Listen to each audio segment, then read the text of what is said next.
ancient Egypt, life was good. But it was also fraught with inexplicable danger.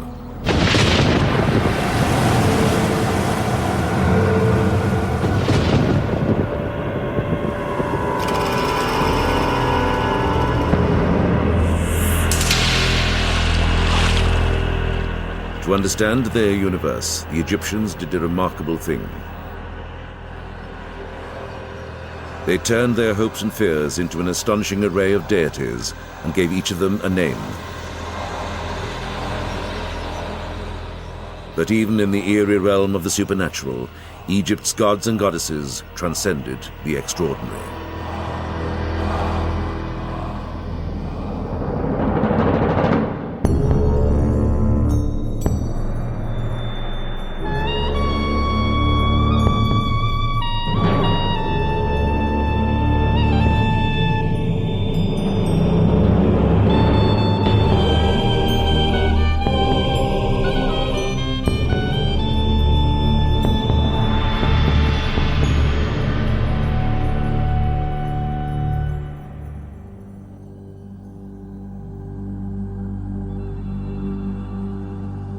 In Egypt, gods were plentiful, but they were also as complex and mysterious as the civilization that spawned them.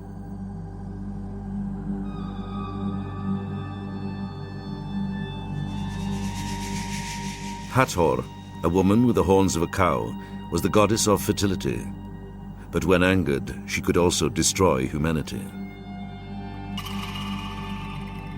Sekhmet, the lioness, symbolized the nurturing warmth of the sun, but she could also inflict its scorching heat. Selkit, the scorpion, could literally give or take your breath away. Her sting had the power over both life and death.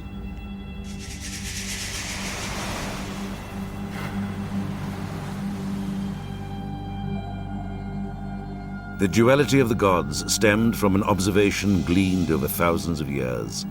The universe had both a good side and a bad. It had to be constantly checked and kept in balance.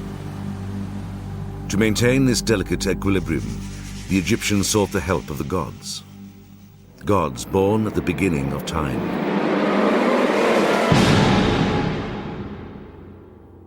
According to Egyptian mythology, there was once no heaven or earth, no day or night, no life or death, only primeval darkness and water.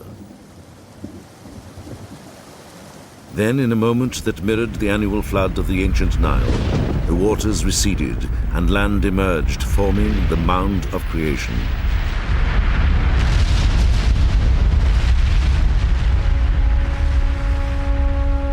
From there, the creator, Ra, the sun god, rose for the first time, casting his radiant light on the world.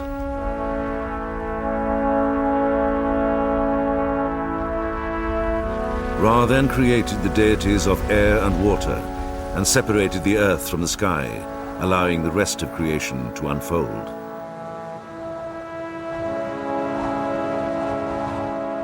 While a myth to explain creation is not unique, the Egyptian version was. To them, creation was not a single, isolated event, but an ongoing cycle of renewal to be repeated daily with the rising of the sun.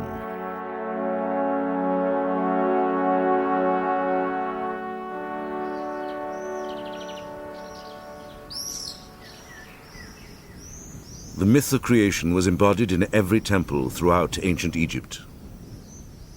Unlike a modern house of worship, Egyptian temples functioned more like machines engineered to keep the cycle of the universe in motion and chaos at bay.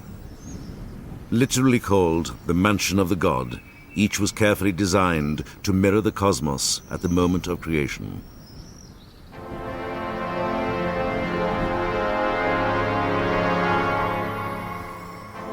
Two large towers, called pylons, flanked the entrance.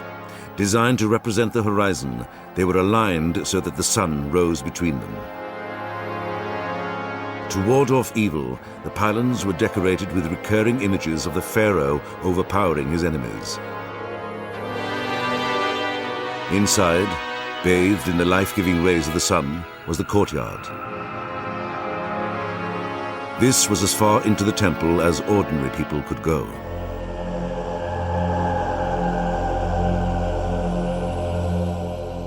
From there, a ramp led to a semi-lit hall filled with columns shaped like papyrus and lotus plants, representing the marshes which rimmed the edge of the rising mound of creation. Their buds and flowers evoke the fertility of creation about to unfold. Beyond lay the inner sanctum, where the statue of the god was the focus of a sacred ritual.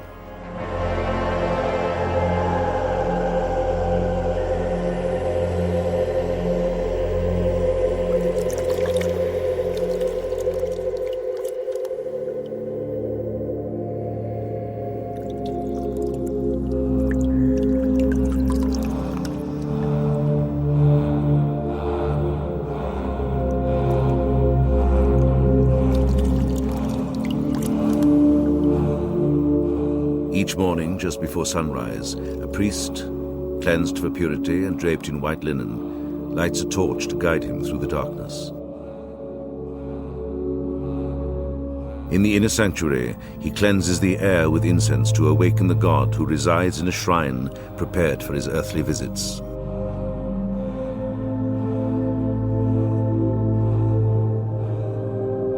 The priest identifies himself to the god.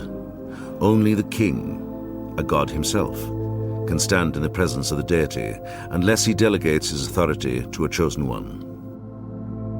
"It is the king who sends me," says the priest. Then the shrine is opened, the god is unveiled, and the moment of creation is reenacted once again as it was in the beginning of time.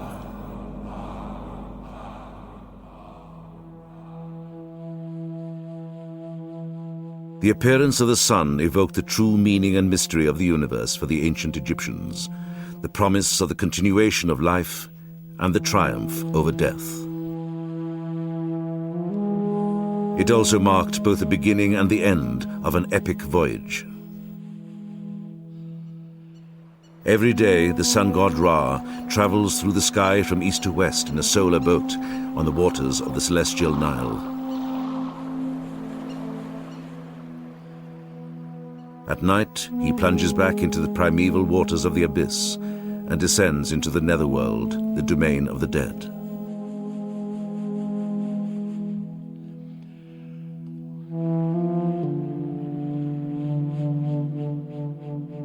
The cycle must be completed for Ra to be reborn.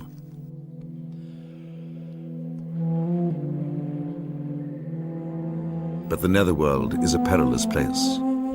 Waiting to consume the god was a host of horrible demons. The worst was a creature named Apep.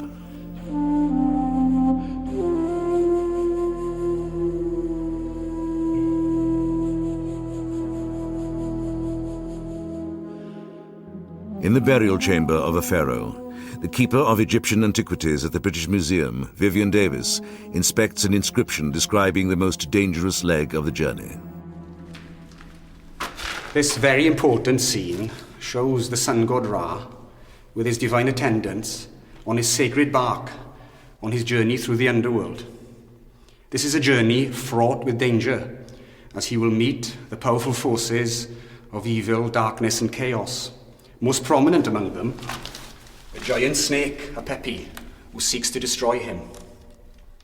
These hieroglyphic spells, however, will ensure that Ra emerges unscathed. This hieroglyph here, depicting Apepi, shows him to have been killed with a knife through his throat. And so, Ra, at the dawning of the day, will arise again, and the dead king will be resurrected with him. The resurrection of the king, like the renewal of the cosmos, was a concept crucial to the continuation of the world as the Egyptians knew it. The ongoing struggle of life over death and order over chaos would come to dominate the everyday lives of the ancient Egyptians. For help, they looked to their gods as the first line of defense. But in the temples, access to the gods wasn't easy. If the people couldn't go in, the gods would have to come out.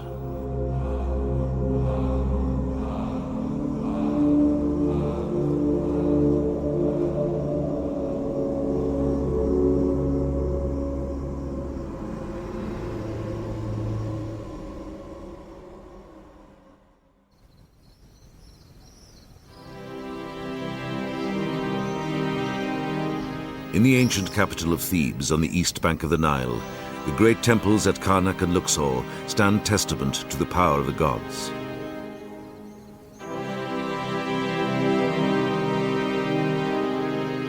Throughout history, every town and village in Egypt had a local deity.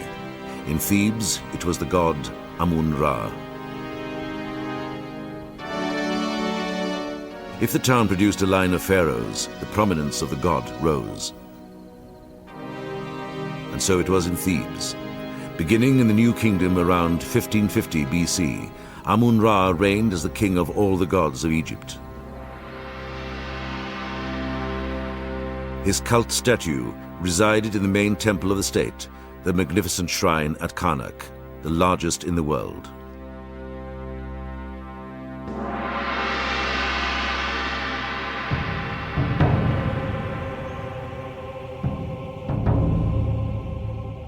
Several times a year, the statue was escorted out of its sanctuary by a procession of priests to visit other temples. One was a small temple on the west bank of the Nile at Medinet Habu.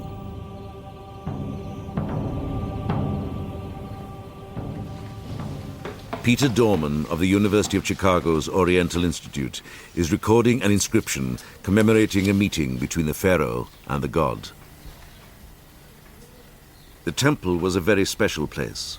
The Thebans believed it marked the spot of the original mound of creation, where Amun-Ra and the other primeval gods first came into being.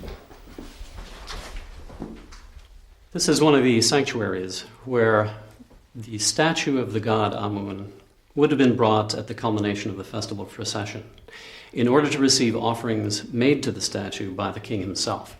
And on the wall of this sanctuary, we have an image of exactly the kind of offerings that would be made. Now, the figures on this relief have been hacked up during the medieval period for superstitious reasons. But aside from the hacking, we can see very clearly the figure of the king on the right and the figure of the god Amun on the left, seated on his throne, and between them an enormous pile of offerings consisting of jars of perfumed oils, cuts of meat, different types of loaves of bread, vegetables. Below, a slaughtered carcass of a cow. The king, of course, is the representative of mankind, and by offering the fruits of the earth to the god, enabled the god to reciprocate by offering important things back to the king, such as eternity as kingship and the years of eternity upon the throne. And in this fashion, the offering would reconfirm the creation of the world for another year.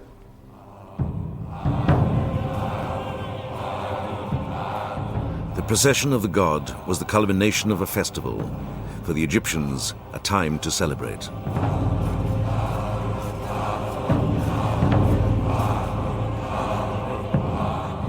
Borne aloft in a ceremonial boat, the statue of Amun-Ra was carried down the avenue of sphinxes to the temple of Luxor. Too holy an image to be viewed, the statue of Amun-Ra was concealed by a shroud. Along the way, specially built chapels filled with offerings provided rest stops for the god and the priests, while vendors lined the route supplying food to the masses.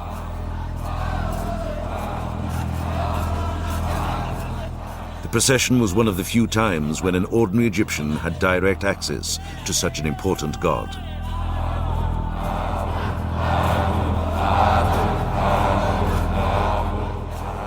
Communication came in the guise of an oracle. As the procession drew near, a petitioner would dash in front of the boat and call out a simple yes or no question to the god. Will an unpopular foreman be removed from the job? Will a loved one return from a journey safely? Should I buy this cow? A step forward signified yes. A step backward meant no.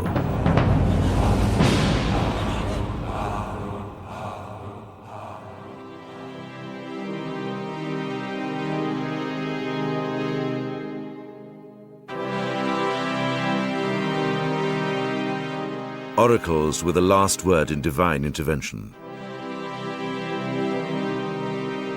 kings consulted them on the most important matters of state: war, a foreign expedition, or even the succession.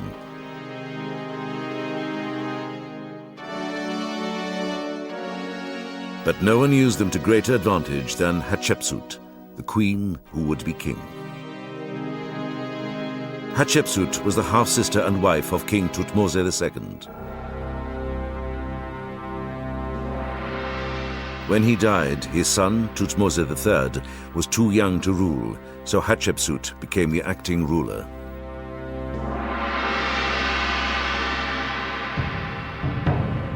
But the ambitious queen had other plans. She donned the trappings of kingship and had herself crowned pharaoh. Stone blocks from the dismantled Red Chapel at Karnak, one of the rest stops of Amun-Ra during processions, document the event. These blocks show the important gods of Egypt crowning Hatshepsut as king. Interestingly enough, the hieroglyphs that accompany the scenes sometimes refer to her as a woman and sometimes as a man. But the figures always show her as a man. Take this scene here. She's being crowned by the god Amun-Ra with the goddess Hathor in attendance. She is wearing the usual royal attire, in this case the Atef crown, the royal beard and the shendid kilt. But you can see that her body is that of a male. This was very important for her, because the king of Egypt, the ruler of Egypt, always had to be a man. To sanction this extraordinary move, Hatshepsut seized the moment. During a public outing, the god Amun-Ra stopped before her and pronounced via an oracle that she was the rightful king.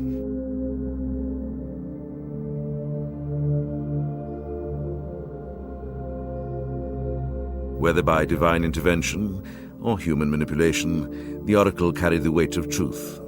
What was good for the gods was good for Egypt.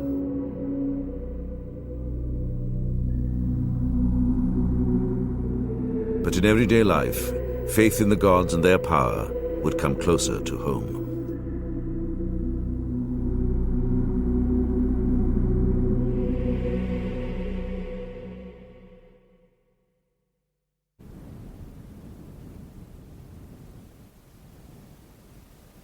"1,400 years before the birth of Christ, this desert village, now called Deir el-Medina, was the home of the craftsmen who built the tombs in the Valley of the Kings.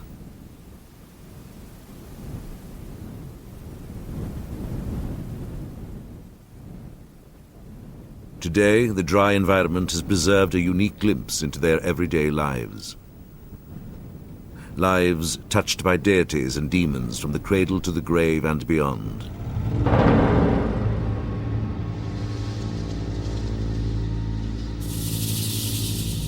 The greatest threat to life came at birth. At a time when 1 in 3 Egyptian babies died, pregnant women were considered magnets for demons.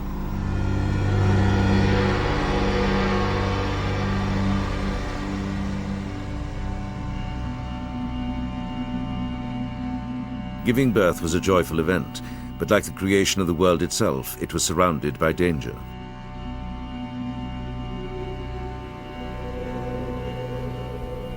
On the day of delivery, the mother-to-be retired to the outside or the front of the house to prevent demons from overrunning the place. In many homes, archaeologists have identified what may be a birth box. Built to protect and shelter the mother and child, it was decorated with a parade of fierce-looking deities.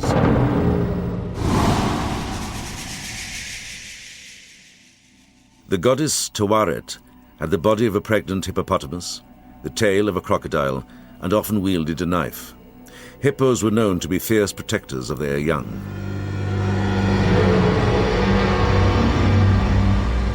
The god Bes was a bow-legged dwarf with the mane of a lion and a protruding tongue, a gesture meant to intimidate enemies.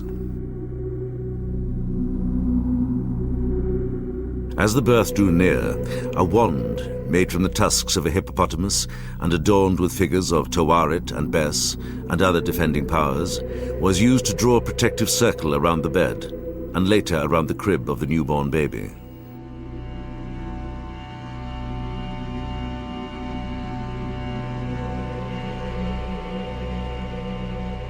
Assisted by two midwives representing the Great Mother Isis and her sister Nephthys, the mother squatted on special birth bricks or stools while spells were recited invoking the gods for a safe and speedy delivery.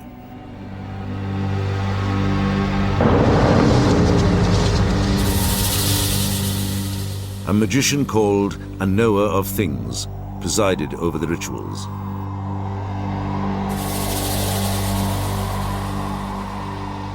By donning a mask, he or she became the conduit for the deity Beset, the female form of Bes, often depicted holding a bronze snake in each hand.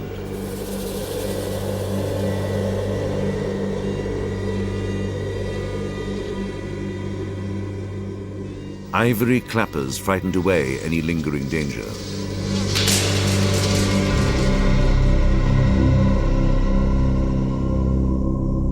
The Egyptians maintained a belief that the perils of this life could be overcome by invoking gods who had overcome their own hardships, especially Isis and Osiris.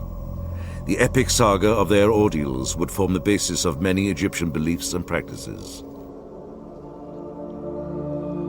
According to the myth of creation, Osiris, the great-grandson of the creator Ra, inherited the right to be king, but his brother Seth was jealous. To gain the throne for himself, he lured Osiris into a coffin, slammed it shut, and threw it into the river. Isis, Osiris's wife and sister, went in search of her dead husband. When she found him, she used her magical powers to bring him back to life. But Seth was undaunted. Resorting to butchery, he chopped his brother up and again hurled him into the river. Isis recovered enough pieces to conceive a son. Osiris then descended into the underworld to become king of the dead, while Isis hid in the marshes to protect her newborn child, Horus, the rightful heir.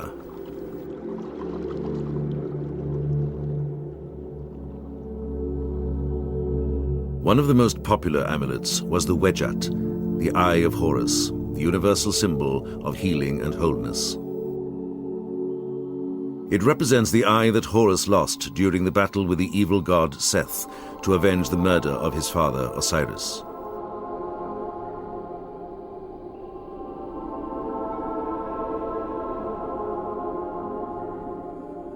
Amulets were common to ward off evil and promote good luck.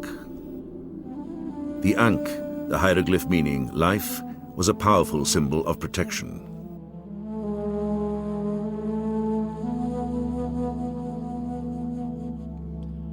The scarab represents the dung beetle that crawls out of the earth daily, seemingly recreating itself. A potent symbol of renewal, it pushes its dung ball like the orb of the sun, rolling across the sky.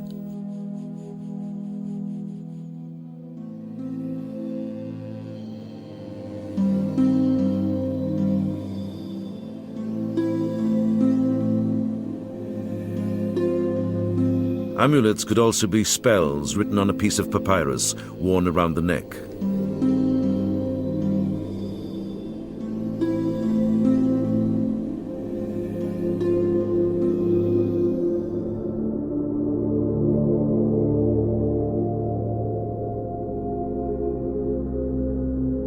One spell to quell a headache reads, "Turn back, Sahekek, demon which came forth from heaven and earth, whose eyes are in his head and whose tongue is in his buttocks. He feeds on filth. I know the name of your mother, I know the name of your father. Stay away from me."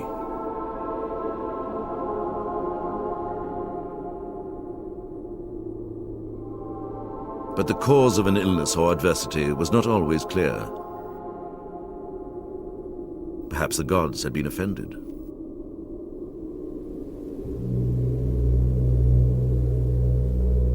To cover themselves, shrines to the gods were maintained in each house.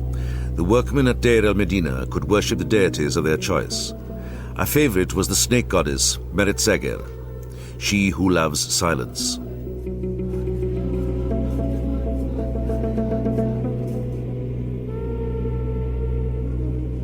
To make sure their pleas were heard, ears were carved on offering tablets made of stone.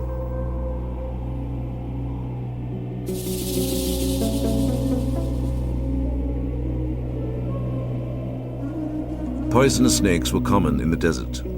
On the theory that what could harm you could also be used to help you, the Egyptians deified the spirits of dangerous animals and invoked their help and protection.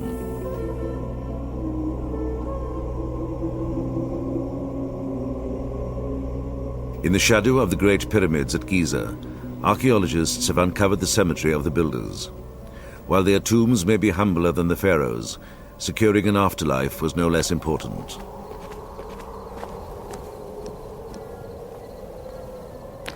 In one, Zahi Hawass, the director of the Giza Plateau, has found a curse left by an artisan named Peteti. This tomb is for one of the artisans who worked in building the pyramids since 4,600 years ago. As we see, his name was Peti. He built his tomb, what's left over of building the pyramids. He saved maybe big piece of limestone like that, and he wrote in this big limestone block a very interesting inscription, a curse inscription. Listen what he's saying here. He said, from the left, listen all of you. I never did anything wrong in my life. This is why the gods likes me. If anyone will disturb my tomb, he will be eaten by the crocodile, the hippo, and the lion. His wife, in the other side, left the same inscription, but she added more hair and the scorpion and the snakes. And this is to show that women only in the past take revenge more than men. The dead could be spiteful, but they could also be powerful allies. Because demons and deities resided in the underworld, villagers set up household shrines and made offerings to their ancestors.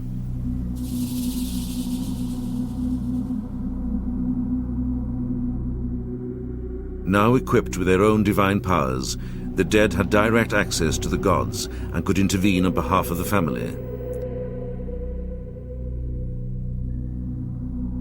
To communicate with them, the Egyptians wrote letters to the dead that covered everything from legal problems to domestic strife to simple greetings.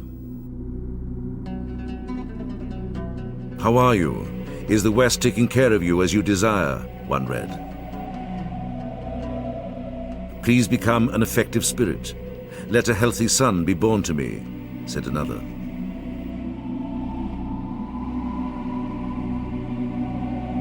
But not all ancestors were willing to intercede.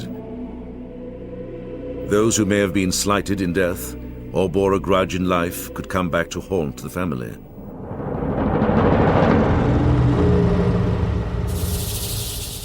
In 1200 BC, a man stalked by misfortune thought it might be the doing of his dead wife.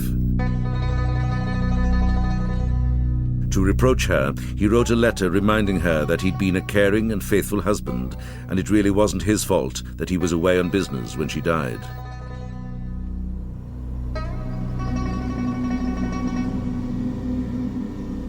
Whether she was guilty or not remains to be seen. Identifying malevolent spirits and pernicious demons was tricky business at best. But on the final journey into the afterlife, there was no room for error.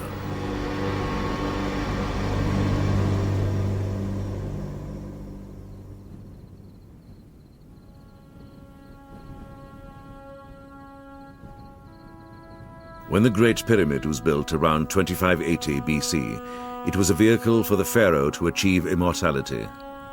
The son of the sun god Ra, there was little doubt he would go to heaven. But even ordinary Egyptians were promised an afterlife, though getting there was full of hurdles.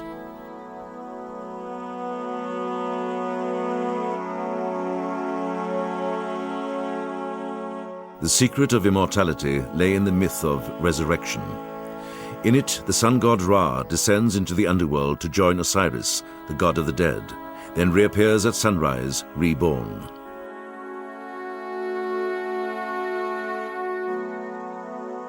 Because the journey was a treacherous one, the Egyptians compiled a list of magic spells called Book of the Dead. A virtual guidebook to the afterlife, it was written on papyrus or linen and placed with the body to help the deceased recognize the inhabitants and landscape of the underworld so as to pass through it unharmed. In it there are spells to help the deceased remember his name. A soul without a name vanishes from existence.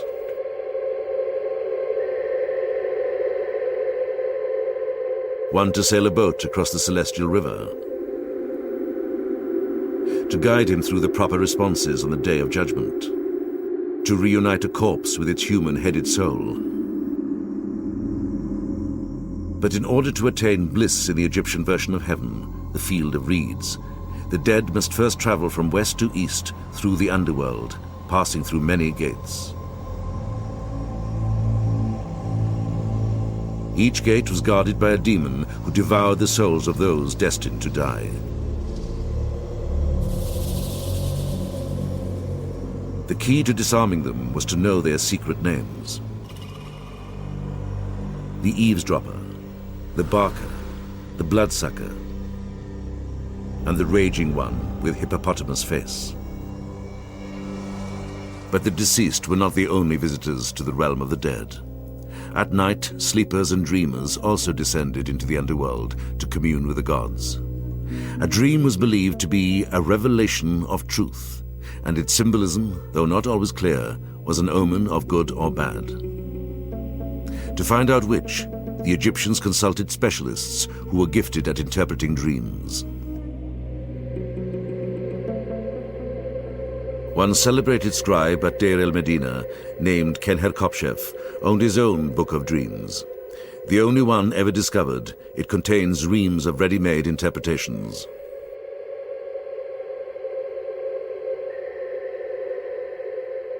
If a man sees himself in a dream dead, good. It means a long life. If a man sees himself in a dream, his bed catching fire, bad. It means driving away his wife. If a man sees himself in a dream drinking warm beer, bad. It means suffering. But Egyptians with problems could also pay others to dream for them.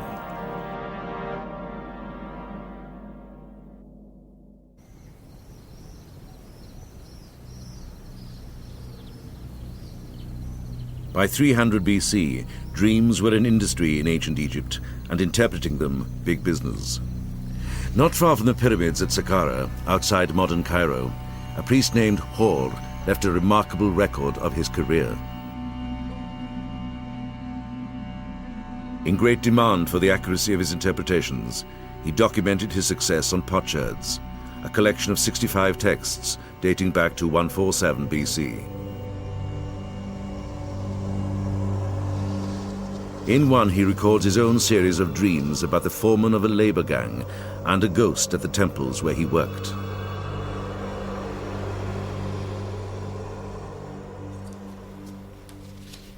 Egyptologist John Ray of the University of Cambridge has translated Hor's text. The priest, Hor of Sebennytos, had two dreams on one particular night. One of them was quite humorous and the other was much more serious. In the first one, he dreamt he was going down the avenue that runs across the site where he worked. And it's a moonlit night, and he's surrounded by tombs, and in the middle of the avenue, he sees a ghost. And the ghost looks at him and says, "Have you brought the food for 60,000 ibises?" If you can imagine the amount of food that you need for 60,000 ibises. And Hor thinks and says, "I've left it at home." And I think we've all had dreams a bit like that, where suddenly you've got to do something and you find you can't do it, or you've made a mess of it. But the second dream was more serious. On the same night, he dreamt that he was in a labour gang, something which probably in his life he didn't do much of, and which wouldn't have been very pleasant if he had done. The foreman of the labour gang comes up and pays the money for him to escape. If you like, he puts up the bail for Hor to go away. And Hor goes back to his hometown. But the people on the labour gang chase after him. They won't let him go. And he's surrounded by them and looks up, and there is the foreman of the labour gang, the one who paid his money. And the foreman says, "You are in serious trouble. I am not a foreman. I am a god. I told you before, do not worship any god except me." And Hor says, "I will not do it again." Hor interpreted the dreams to mean he was to go to Saqqara and dedicate himself to the cult of the ibis-headed god, Thoth. By night, he was paid to dream. By day, he worked as a scribe, recording the temple's activities. Later, Hor would play a key role in uncovering a scandal that would rock the cult.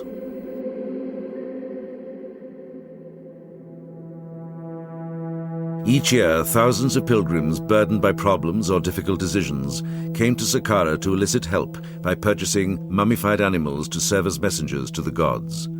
The animals represented deities held sacred by the Egyptians.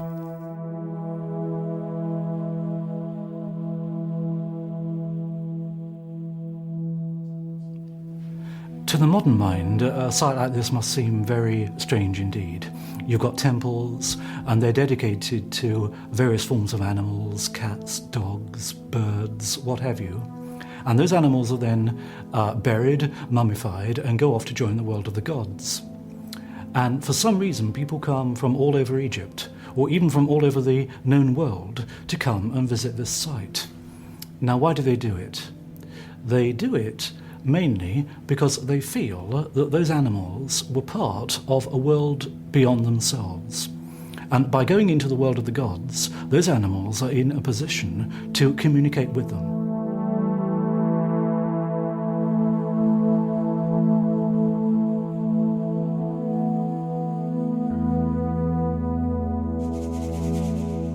Thoth was the god of knowledge and writing. Horus, the hawk god of the sky, was the avenger of his father, Osiris.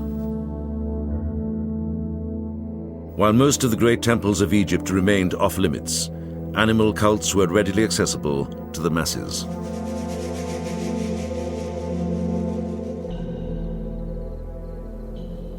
Here you had something much more human, much more personal.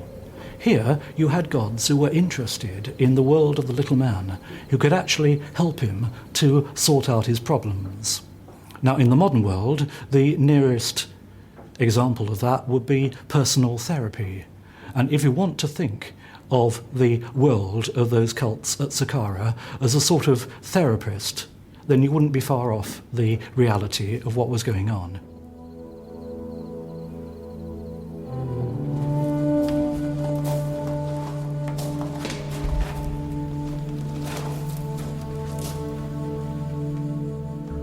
Below the cult temples, a series of catacombs are jammed with jars containing the mummies of the animals sacrificed to the gods.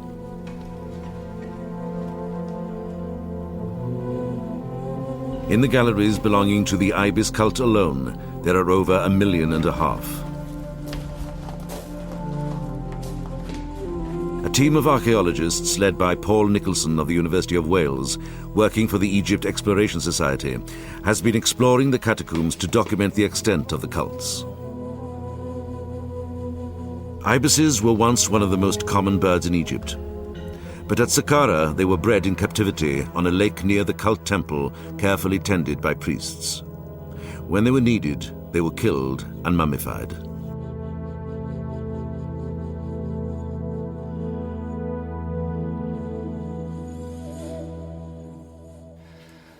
What happened to the dead birds would be that they would be taken from the lake and wrapped in linen bandages, traces of which can still be seen here. and in some cases they may have been eviscerated, in others they may have just been desiccated or dipped into bitumen. Whatever the method, they would then be wrapped in bandages. Inside here will be a bird, something like this, and quite elaborate bandaging could be applied to some of the examples. Occasionally we get little votive appliques showing one of the deities associated with the animal necropolis.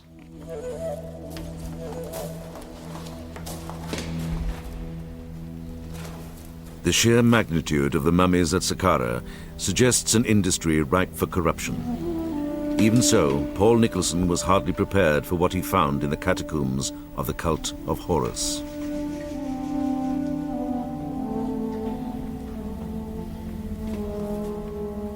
We know that roughly the same process went on for the mummification of the hawks. But since birds of prey are much more difficult to breed in captivity than ibis, we often find that rather than the mummy packets containing a genuine hawk or other bird of prey, what we actually have are parts of ibis or sticks or occasionally part of a falcon wrapped to look like the complete mummy of the god. And it's those substitute mummies which often occur in the vessels rather than the genuine item. In 172 BC, the scandal broke. According to Hor, who recorded the event, 6 priests, 3 from the cult of the hawk, 3 from the ibis cult, were tried and convicted of swindling pilgrims by selling them fake mummies. The outcome was a series of regulations and routine inspections to prevent further abuse.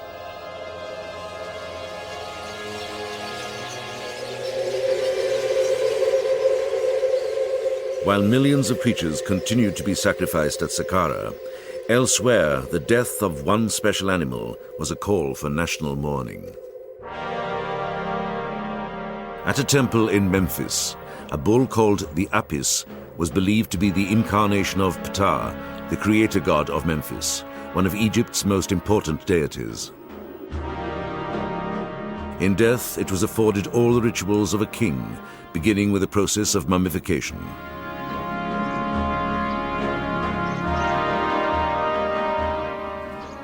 Adjacent to the sanctuary, Michael Jones of the American Research Center in Egypt has identified the site where the embalmed body of the Apis bull was purified.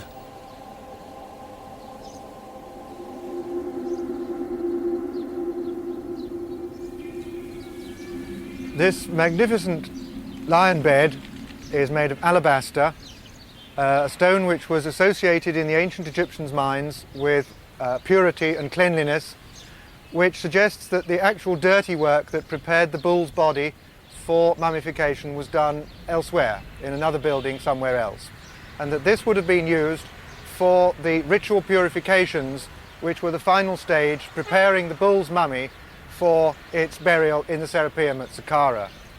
The priests would have brought the completed mummy on a wooden carrying frame, placed it on the top of this lion bed within the riveted surface that you can see on the top, poured libations of water over the mummy, and then those would have been allowed to flow out through this spout at the end of the bed. And because they were so powerfully charged with the power of the god's mummy, they would have then been collected in this basin, not allowed just to flow away anywhere, but collected in the basin, whose enormous size gives some idea of the quantity of liquids needed for this ritual purification process. After embalming, the sacred bull was carried to Saqqara for burial in the extraordinary catacombs known as the Serapeum.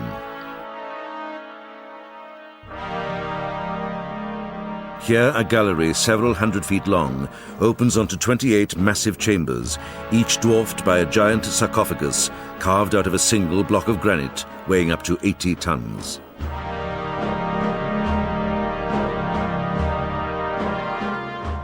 For 2,000 years, Apis bulls had been enshrined in the Serapeum, some in stone, the earliest in wooden coffins, dating back to the 18th dynasty when Egypt was in its glory.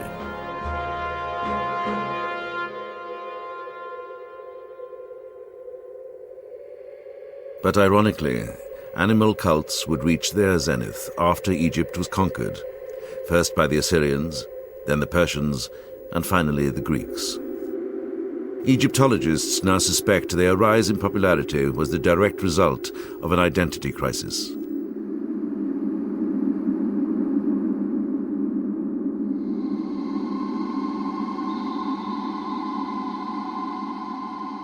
For the first time in its long history, Egypt was no longer the center of the universe.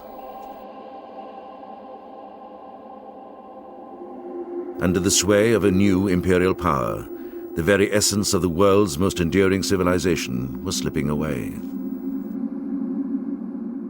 In the midst of the turmoil, the Egyptians fell back on the only thing that was truly their own, their mysterious religion.